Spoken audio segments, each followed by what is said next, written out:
Aujourd'hui, je te montre comment faire tes redirections sur ton site WordPress. OK, alors déjà, on va voir, c'est quoi à quoi ça sert une redirection, qu'est-ce que c'est, et cetera. Donc, tout simplement, une redirection, à quoi ça sert? C'est rediriger une ancienne page vers une nouvelle page. J'ai fait un petit exemple.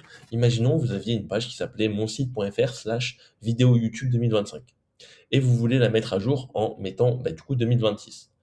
Ce qui va être important, c'est de faire une redirection de la page vidéo YouTube 2025 vers la page 2026 si vous changez l'URL. Parce que du coup, si vous ne faites pas de redirection, vous allez tout simplement recréer une page vidéo YouTube 2026. Et donc, c'est comme si c'était une nouvelle page, donc on repart de zéro alors que la page 2025, elle était déjà connue de Google, potentiellement elle avait déjà du trafic, et donc vous allez perdre tout ce trafic pour rien. Donc c'est très important de faire une redirection.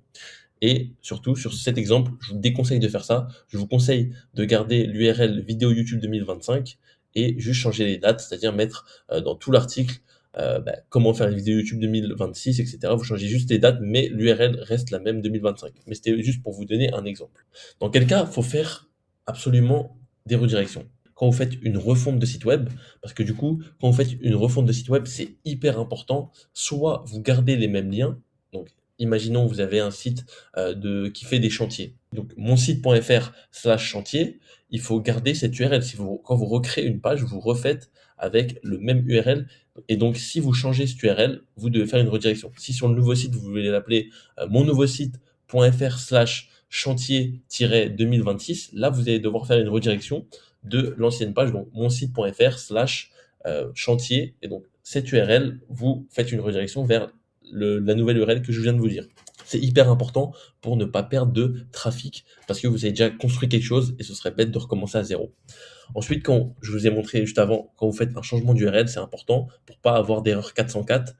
Si vous juste changez l'URL de la page, mais si quelqu'un a parlé de vous dans un article et a dit, si vous voulez faire confiance à lui, allez sur son site web et il met l'ancienne URL, mais vous faites pas de redirection, quand quelqu'un va cliquer, ça va faire une erreur 404 et c'est pas ce qu'on veut, c'est qu'on veut que ça redirige sur la nouvelle page.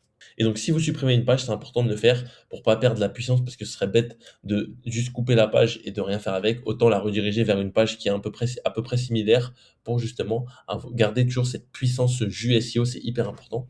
Et donc, si vous voulez unifier aussi vos pages qui sont similaires, imaginons vous avez quelque chose qui se rapproche vraiment sur le même thème et vous vous dites finalement c'est mieux de faire une seule page pour éviter la cannibalisation en SEO, qu'est-ce que vous allez faire? Vous allez juste rediriger la page que vous voulez supprimer vers celle que vous voulez garder et c'est ça qu'il faut faire. Qu'est-ce qui se passe si je ne le fais pas? Vous allez avoir une perte de trafic vu que si vous avez 400 visiteurs sur cette page et d'un coup vous faites pas de redirection, vous la supprimez juste, vous perdez 400 visiteurs.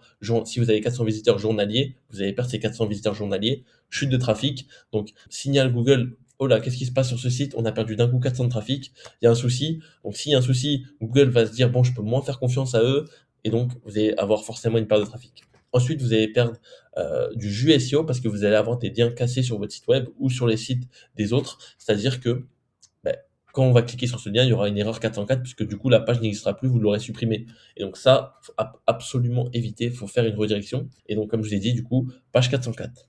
Donc maintenant que je vais expliquer qu'est-ce que c'était une redirection, je vous montre comment le faire sur WordPress. Alors c'est hyper simple, vous devez aller dans extension, ajouter une extension. Ensuite, vous tapez redirection. Vous téléchargez ce plugin, donc redirection avec l'image, 2 millions, franchement, vous pouvez avoir totalement confiance, 2 millions d'utilisateurs, presque 5 étoiles. Vous cliquez sur installer maintenant, vous attendez un petit peu, ensuite vous mettez activer. Donc une fois que c'est activé, vous allez dans outils et là, il y aura une nouvelle case qui va apparaître, ce sera redirection. Vous cliquez sur redirection, hop, et vous allez avoir cette petite page qui va s'ouvrir. Donc on va mettre démarrer la configuration. Moi, je vous conseille de mettre garder un journal de toutes les redirections et erreur 404. Comme ça, au moins, vous savez ce que vous avez fait auparavant quand vous avez fait des redirections, etc. Stocker les informations IP, ça, pas forcément obligatoire. Ensuite, il y aura cette page. Vous attendez juste que ça charge. Voilà, bon, terminez la configuration et vous n'avez plus qu'à attendre. Donc, une fois que c'est bon, cliquez sur continuer, prêt à commencer. Et donc là, vous aurez toutes vos redirections sur le site web. Donc, c'est hyper simple pour en acheter une. Vous cliquez sur ajouter une redirection. L'URL source, c'est l'URL de base, celle que vous allez supprimer, enfin que vous ne voulez plus et vous voulez rediriger. Donc là, par exemple, vous mettez mon site.fr/YouTube. YouTube 2025 pour reprendre le même exemple.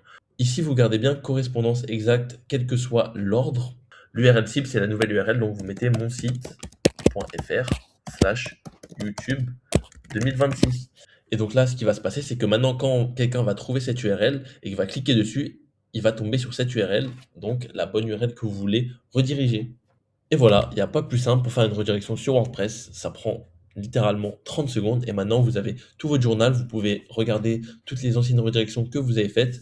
J'espère que ce petit tuto vous a servi. Et moi, je vous dis à la prochaine.